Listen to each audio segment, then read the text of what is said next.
அனைவருக்கும் வணக்கம். சற்று முன்பு தமிழக அரசு இன்று வெளியிட்டுள்ள 16 முக்கியமான அறிவிப்புகள் என்னென்ன என்பதை பற்றி தான் நம்ம இந்த வீடியோவில் டீட்டெயிலாக பார்க்க போகிறோம். ஸோ முடிந்த அளவுக்கு இந்த வீடியோவை ஸ்கிப் பண்ணாமல் முழுமையாக பாருங்கள். இந்த வீடியோக்குள்ளே போகிறதுக்கு முன்னாடி இந்த வீடியோக்கு ஒரு லைக் பட்டனை ப்ரெஸ் பண்ணிடுங்க. நீங்கள் இதுவரைக்கும் என்னோட சேனலை சப்ஸ்கிரைப் பண்ணாமல் இருந்தீங்கன்னா மறக்காமல் சப்ஸ்கிரைப் பண்ணிக்கோங்க. கூடவே அந்த பெல் சிம்லையும் மறக்காமல் கிளிக் பண்ணிக்கோங்க. சரி, வாங்க இப்போ நாம் வீடியோக்குள்ளே போகலாம். முதல் அறிவிப்பு.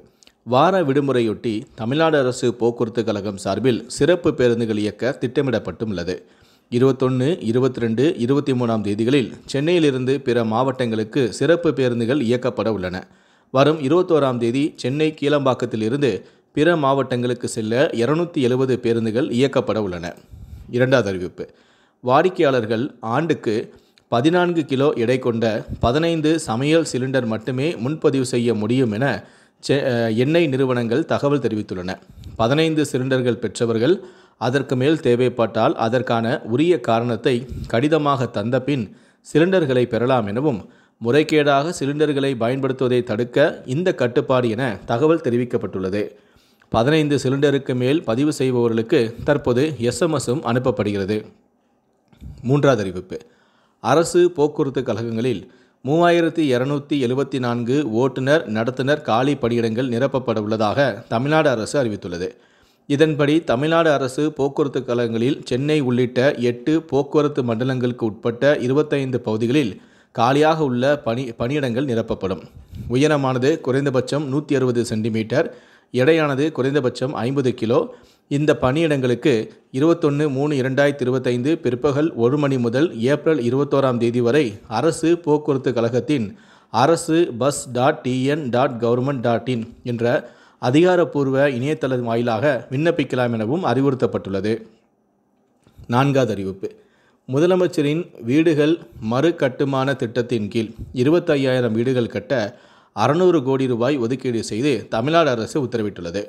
100 கோடி மாநில அரசின் நிதி மற்றும் திட்டத்திற்கான நிதி 500 கோடி என மொத்தம் 600 கோடி ரூபாய் வழங்க நிர்வாக அனுமதி வழங்கப்பட்டுள்ளது.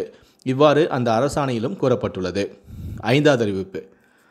பால் விலையை உயர்த்தும் எண்ணம் அரசுக்கு இல்லை என பேரவையில் பால்வனத்துறை அமைச்சரான ராஜகண்ணப்பன் தெரிவித்துள்ளார்.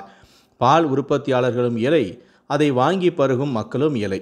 எனவே தனியார் பால் விலை உயர்த்தினாலும் பால் விலையை உயர்த்தும் எண்ணம் தமிழ்நாடு அரசிற்கு இல்லை எனவும், தனியார் பால் லிட்டருக்கு 56க்கு விற்கப்படும் நிலையில் கூட அரசு 40 ரூபாய்க்கு மட்டுமே விற்கிறது என சட்டப்பேரவையில் அமைச்சரான ராஜகண்ணப்பன் தகவல் தெரிவித்துள்ளார். ஆறாவது அறிவிப்பு. உலமாக்கல் மற்றும் பணியாளர்கள் நல வாரியத்தின் நலத்திட்ட பயன்களை பெற ஆதார் எண் கட்டாயம் என தமிழ்நாடு அரசு உத்தரவிட்டுள்ளது. நல வாரியத்தின் மூலம் கல்வி உதவித்தொகை, திருமண உதவித்தொகை உள்ளிட்ட பல்வேறு உதவிகள் வழங்கப்பட்டு வருகிறது. ஆதார் அங்கீகாரத்திற்கு உட்பட்டவர்களாக இருக்க வேண்டும் என தமிழ்நாடு அரசு உத்தரவிட்டுள்ளது. ஏழாவது அறிவிப்பு. திருநெல்வேலியிலிருந்து திருச்செந்தூர் செல்லும் பயணிகள் ரயிலானது ரத்து செய்யப்படுவதாக தெற்கு ரயில்வே அறிவித்துள்ளது.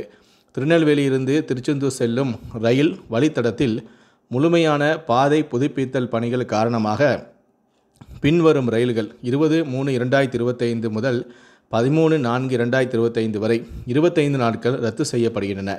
திருநெல்வேலியிலிருந்து திருச்செந்தூர் செல்லும் பயணிகள் ரயில் மார்ச் 20 இன்று முதல் ஏப்ரல் 13 வரை ரத்து செய்யப்படும் என தெரிவிக்கப்பட்டுள்ளது. திருச்செந்தூரிலிருந்து திருநெல்வேலிக்கு செல்லும் பயணிகள் ரயிலானது 20ஆம் தேதி முதல் ஏப்ரல் 13ஆம் தேதி வரை ரத்து செய்யப்படும் என தெற்கு ரயில்வே தெரிவித்துள்ளது. எட்டாவது அறிவிப்பு. தமிழ்நாட்டில் இன்று முதல் 6 நாட்களுக்கு ஓரிரு இடங்களில் மிதமான மழைக்கு வாய்ப்புள்ளதாக சென்னை வானிலை ஆய்வு மையம் தெரிவித்துள்ளது. தென்னிந்திய பகுதிகளில் மேல் வளிமண்டல கீழடுக்கு பகுதிகளில் கிழக்கு மற்றும் மேற்கு திசை காற்று சந்திக்கும் பகுதி நிலவுகிறது. இதன் காரணமாக இன்று 21ஆம் தேதி முதல் 26ஆம் தேதி வரை 6 நாட்கள் தமிழகத்தில் ஓரிரு இடங்களிலும் புதுவை மற்றும் காரைக்கால் பகுதிகளிலும் லேசான முதல் மிதமான மழை பெய்யக்கூடும் என சென்னை வானிலை ஆய்வு மையம் தெரிவித்துள்ளது. ஒன்பதாவது அறிவிப்பு. தமிழக அரசின் தொழில் முனைவோர் மேம்பாடு மற்றும் புத்தாக்க நிறுவனம் சென்னையில் 15 நாட்கள் தொழில் முனைவோர் மேம்பாட்டு திட்டம் சூரிய சக்தி நிறுவல் பயிற்சியானது வரும் 26ஆம் தேதி முதல் 12/4/25ஆம் தேதி வரை காலை 10 மணி முதல் மாலை 5 மணி வரை நடைபெற உள்ளது. 10வது அறிவிப்பு. பிஇ, பிஎட் முடித்தவர்களும் பட்டதாரி ஆசிரியர்களாகலாம் என உயர்கல்வித்துறை செயலாளரான கோபால் தெரிவித்திருக்கிறார். ஏதேனும் ஒரு பாடப்பிரிவில் பிஇ படிப்பை முடித்துவிட்டு பிஎட் இயற்பியல் அறிவியல் முடித்திருந்தால் பள்ளிகளில் இயற்பியல் பட்டதாரி ஆசிரியர்களாக பணிபுரியலாம் எனவும் இவர்கள் 6ஆம் வகுப்பு முதல் 8ஆம் வகுப்பு வரையிலான மாணவர்களுக்கு பாடங்களை பயிற்றுவிக்க தகுதியானவர்கள் எனவும் தெரிவிக்கப்பட்டுள்ளது. 11வது அறிவிப்பு. ஆதி திராவிட மற்றும் பழங்குடியினருக்கான கண்காணிப்பு குழு கூட்டம் வரும் 29ஆம் தேதி அன்று காலை 10 மணி அளவில் சென்னை தலைமைச் செயலகம் நாமக்கல் கவிஞர் மாளிகையில் உள்ள 10வது தளத்தில் உள்ள கூட்டரங்கில் நடைபெறும் என அறிவிக்கப்பட்டுள்ளது. 12வது அறிவிப்பு.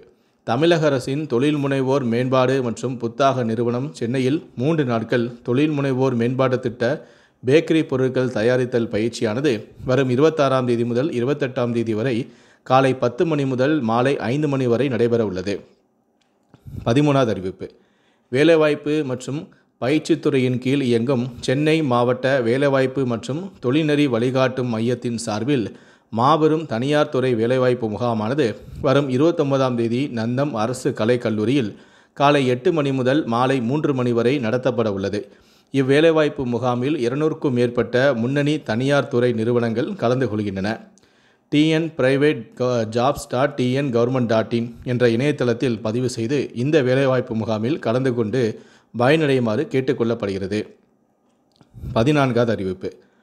IPS அதிகாரிகள் 3 பேரை பணியிட மாற்றம் செய்து தமிழ்நாடு அரசு உத்தரவிட்டுள்ளது. சிலை கடத்தல் தடுப்பு பணி ஐஜியான பிரவேஷ்குமார் IPS சென்னை வடக்கு மண்டல கூடுதல் ஆணையராக நியமனம் செய்யப்பட்டுள்ளார்.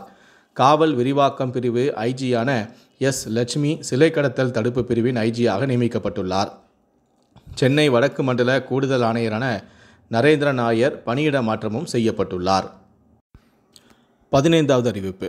தெருநாய்கள் கடித்து மரணமடையும் கால்நடைகளுக்கு உரிய இழப்பீடு வழங்க முதலமைச்சரான ஸ்டாலின் உத்தரவிட்டிருக்கிறார். இதன்படி மாடு இறந்தால் 37,500 ரூபாயும், ஆடு இறந்தால் 6,000 ரூபாயும், கோழி இறந்தால் 200 ரூபாயும் இழப்பீடாக வழங்க உத்தரவிட்டுள்ளதாக அமைச்சரான பெரியசாமி தகவல் ஒன்றை வெளியிட்டிருக்கிறார். கடைசியாக 16வது அறிவிப்பு.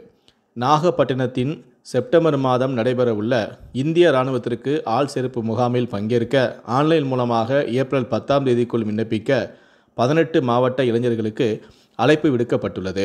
இதில் அரியலூர், கன்னியாகுமரி, கரூர், மயிலாடுதுறை, நாகப்பட்டினம், பெரம்பலூர், புதுக்கோட்டை, ராமநாதபுரம், சிவகங்கை, தென்காசி, தஞ்சாவூர், தூத்துக்குடி, திருச்சி, திருநெல்வேலி, திருவாரூர், விருதுநகர் மற்றும் காரைக்கால் ஆகிய மாவட்டங்களைச் சேர்ந்த 17 வயது முதல் 21 வயது வரை உள்ள இளைஞர்கள் விண்ணப்பிக்கலாம் எனவும் கூறப்பட்டுள்ளது.